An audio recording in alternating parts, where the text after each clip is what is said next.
Hey, how's it going, everybody? Welcome to Arc Basics, a show where we break down the ABCs of how to start an arc, how to accomplish things, how to achieve things, how to be the best you possibly can be.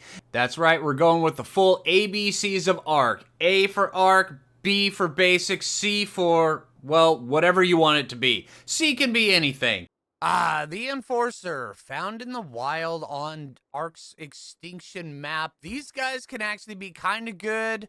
When it comes to the Enforcer, some people want it to be the next Thylacoleo or the next Sabretooth or something of the sort. Now, there are a lot of hits, there are a lot of misses, mostly misses, but today, you know what? Let's just hop into it and let's discuss it. So today we're going to be talking about all the basics, all the everything you need to know about Extinction's Enforcer.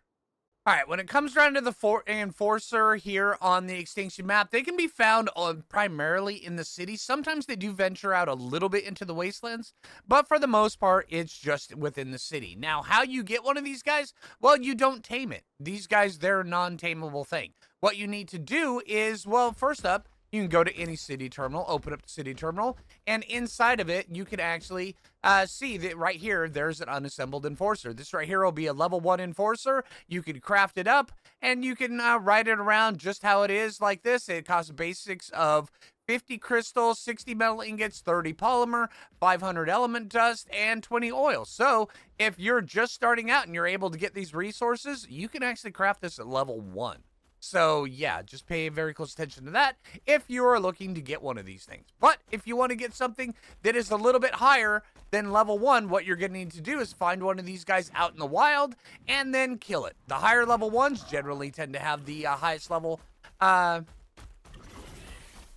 have sentry units out there that are bugging me. All right, the higher level ones generally have the higher quality blueprints, but there is a variance of about 10%. So whenever you find one in the wild and you kill it, you're generally going to get a blueprint that drops from it that has the stats of the one that you just killed, plus or minus 10%. So yeah.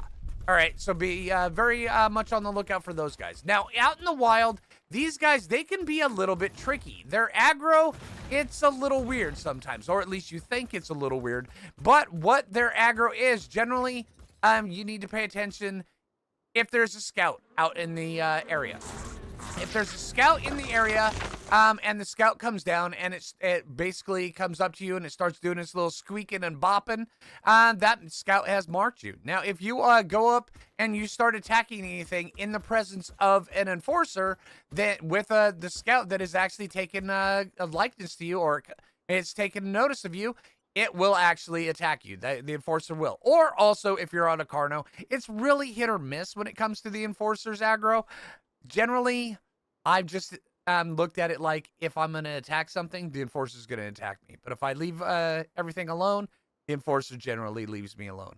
But there's a bunch of different, things going on behind the scenes with the Enforcer's AI to make it actually attack you. Yeah, I just look at it like if I'm picking a fight, the Enforcer's going to try to break up that fight. That's really what it is. Now, the Enforcers, they actually have a really good ability because they are able to deal additional damage to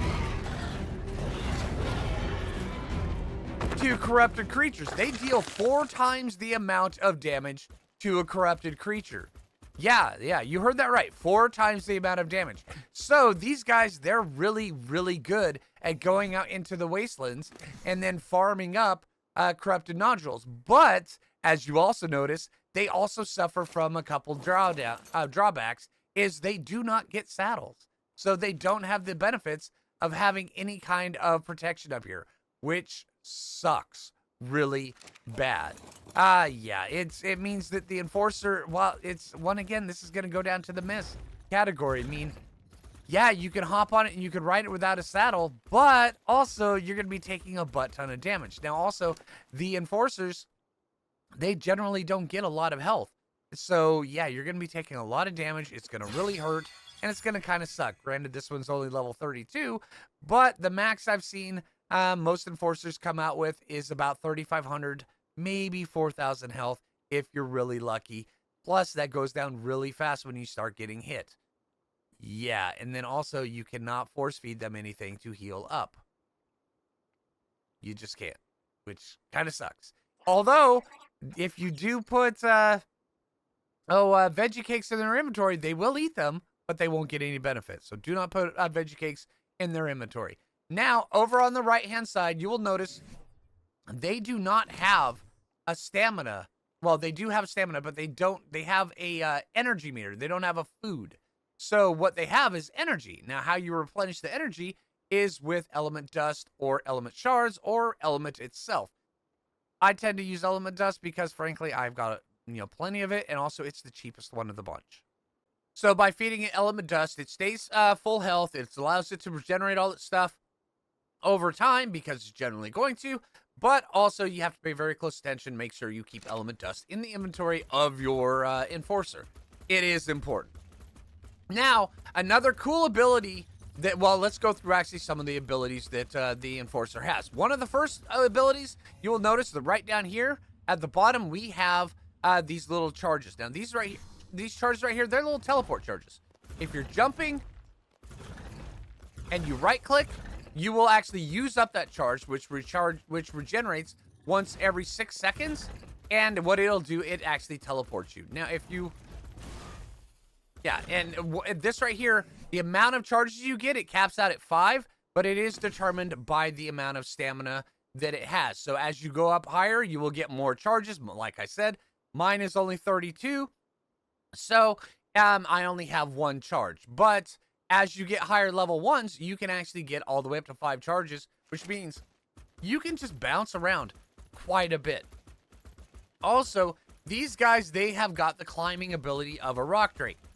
So let's see. If you are sprinting like this, they will actually kind of crouch down a little lower and they will go into climbing mode. Now, they're supposed to, just when you run up to it, they're supposed to just be able to climb up most things.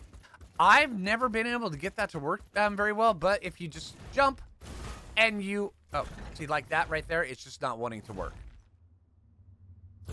Yeah, so, okay, so I got this one by just running up to the side of the wall and then just jumping up against it. But yeah, the enforcer will actually just kind of climb like a rock drake, and they are really, really good at it. Once you can actually figure it out and you can master it, you can get them actually doing what you want them to do. Figuring it out and then working with them, it generally tends to be, there we go. Now it's working the way it should. All right, I had to jump off him and jump back on him before it actually started working. So it is a little bit wonky, but they will climb much better than a Thyla and with about the exact same as a rock drake. It's really impressive and it's really good.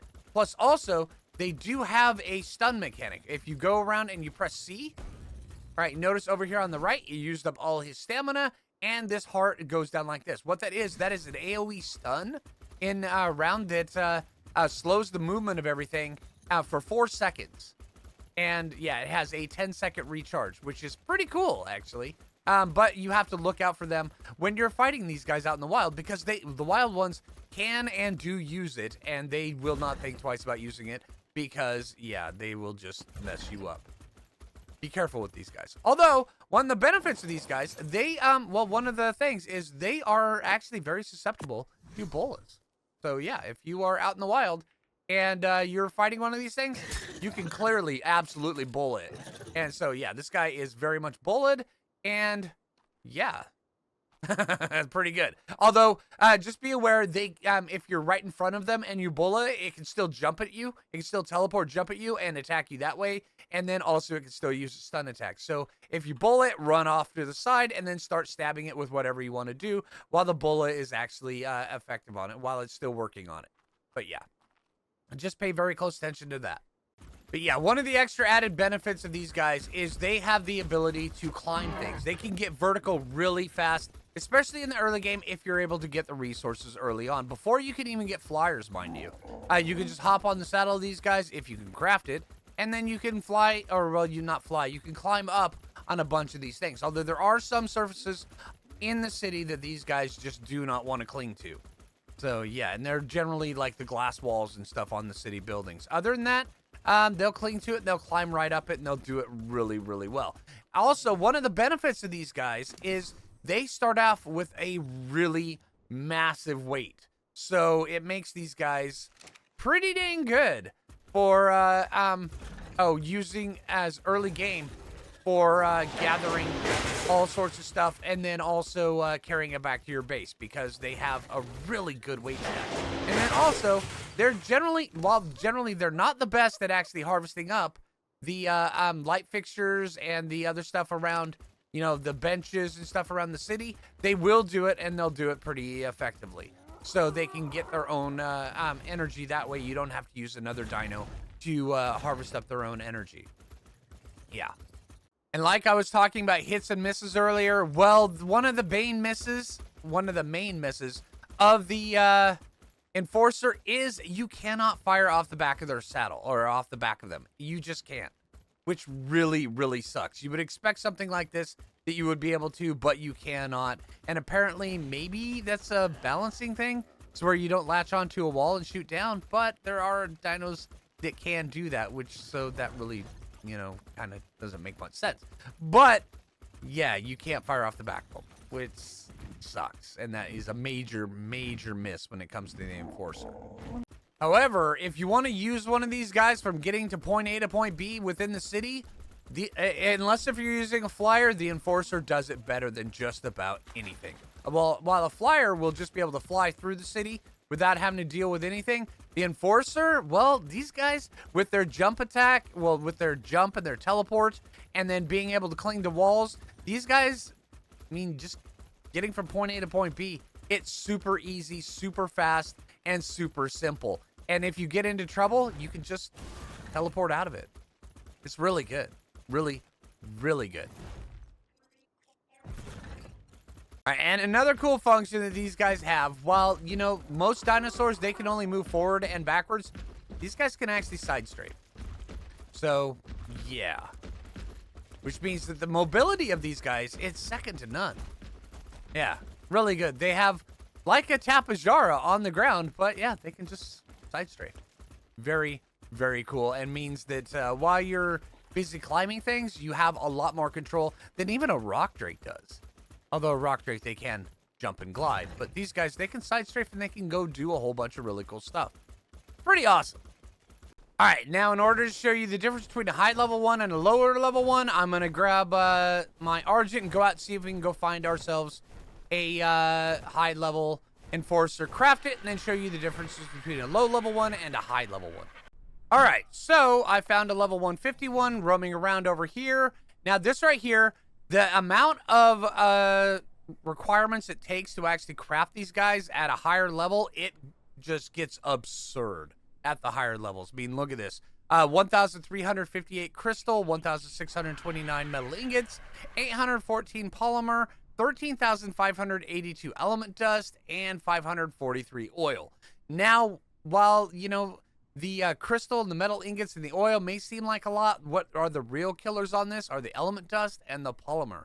Unless if you're farming up the element nodes out in the wild, which you're probably not going to be doing early game, yeah, you're going to want to, it's going to take you a while to farm that stuff. Also the polymer. Now the polymer you can get from the corrupted dinos using the corrupted nodules that they drop, but 814 is still a tall ask. Now also, like I said earlier, it's plus or minus 10% or a portion thereof. Looks like we actually, because I killed a 150 and it looks like we actually got negatives on that. So we ended up getting a 146.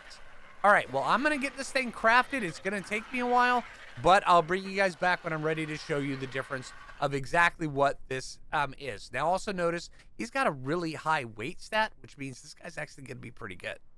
All right, once you have it crafted up inside of your city terminal, and city terminals are generally big enough to build most of these things. It takes 60 slots, but if you're using organic polymer, you're going to need to craft it inside of the tech replicator. But if you're using regular polymer, you can generally do it inside of the city terminal because it has 60 slots that you can actually use. So once you have it crafted, you can actually go out. It appears like this in your inventory. You click it, and then there you go. You get a level 146 or whatever level that you had Enforcer. Now, their stats are, yeah, generally pretty decent. I mean, they're not best. They're not Thylacoleo, which is kind of unfortunate. But, you know, this one right here, while it did have some pretty decent stats, it still only came out with 2250 health, 1440 stamina, 4800 energy, 1264 weight, which is very, very good, and 260.4% melee damage, which means that their melee damage, well, let's try it on a Bronto. 88 points of damage. Not the best. All right, especially when it comes around to the terms when it comes to the resources it takes to actually craft one of these things. So yeah, just keep that in mind. Enforcers, they can be really good, but generally, yeah, they're kind of missing when it comes to the stats department. But also notice, like I said earlier, the amount of teleport charges you get, it caps out at 5. This guy right here, yeah, he's got a bunch. Yeah, he's got 4 at 1800 stamina.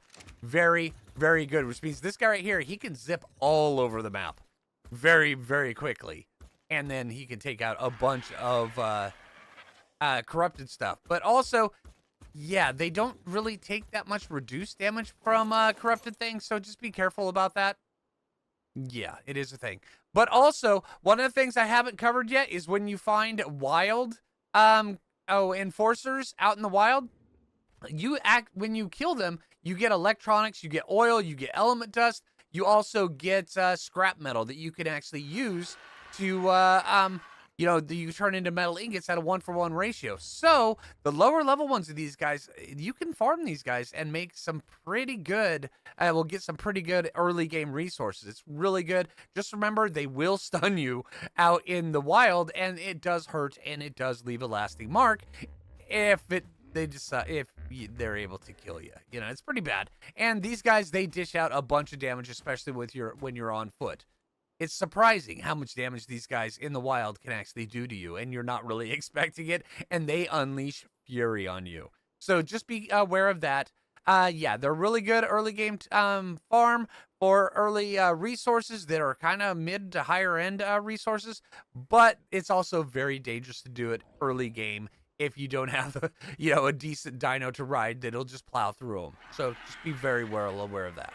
All right, now to compare their stats between the lowest level one that I crafted and the highest level one, you'll notice there's quite a bit of differences. This right here is a level 15 that I found out in the wild in my single player playthrough, and the stats generally not that good. Now, I do use this guy to get around very quickly and to carry some pretty heavy weights, but that's really about all he's good for.